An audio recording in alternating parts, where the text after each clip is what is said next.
Salut les amis et bienvenue à Super Personnage. Aujourd'hui, nous allons parler de Joseph.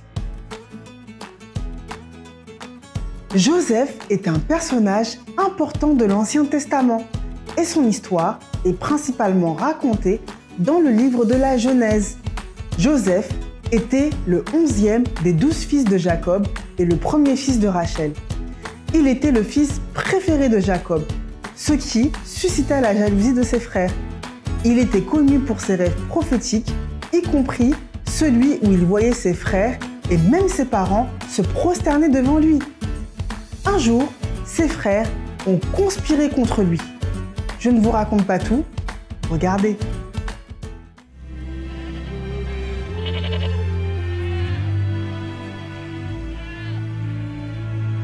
Père, j'adore cette nouvelle tunique.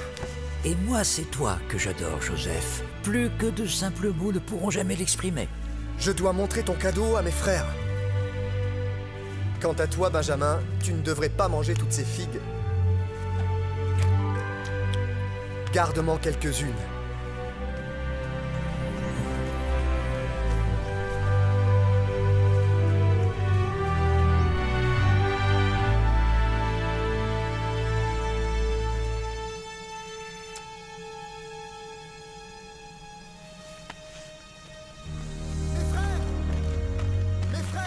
Regardez ce que Père m'a offert!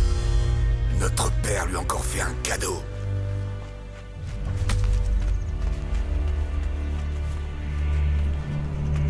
Lévi? Judas, qu'est-ce que vous faites? Vous me faites peur. Que se passe-t-il? Encore un cadeau, hein? Qu'as-tu fait pour mériter toutes ces attentions? Reste là! Enlève cette tunique! Non, arrêtez! Donne ça! Laissez-moi! Attendez! Pourquoi vous faites Que ça? faites-vous? Jetons-le dans C'est la notre citerne! frère! Pitié! Arrêtez! Faites pas ça! Lâchez-le! Quelqu'un a envie d'essayer sa nouvelle tunique? Joseph savait au fond de lui que Dieu a un plan pour lui et que ce n'est pas pour rien qu'il s'est retrouvé en prison alors qu'il n'avait rien fait. Il consultait toujours Dieu et se laissait guider par lui.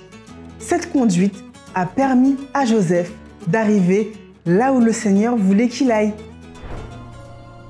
Tes deux rêves ont le même sens. Les 7 belles vaches et les 7 beaux épis représentent 7 années.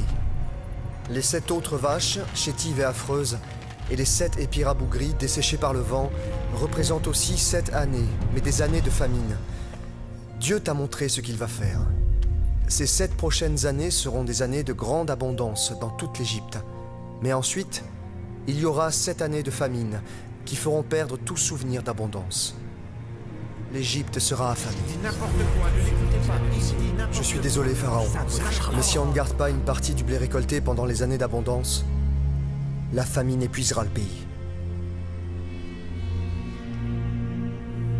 Le pharaon risque de ne pas apprécier la nouvelle.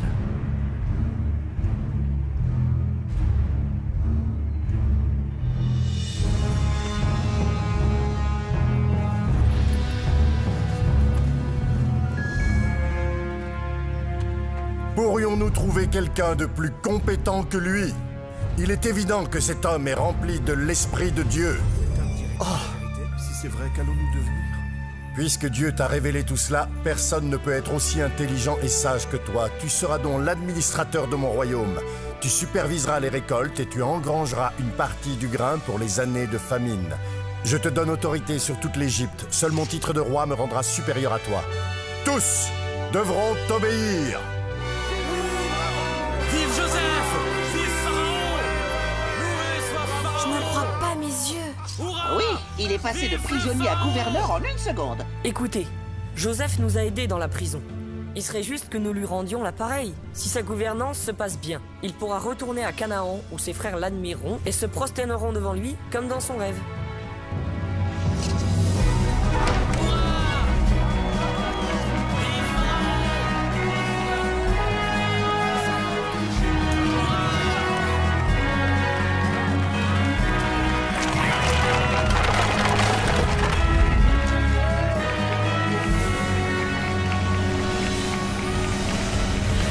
Joseph était un homme rempli de grâce, d'humilité et d'esprit de Dieu. Son don à lui, c'était d'interpréter les songes. Et il n'a pas eu peur de l'utiliser, même face au Pharaon. Alors, pourquoi avoir peur d'utiliser le don que Dieu a mis en nous, quand lui-même est avec nous? Alors, chers Super Kids, identifiez le don que Dieu a mis en vous et utilisez-le pour sa gloire. Soyez bénis!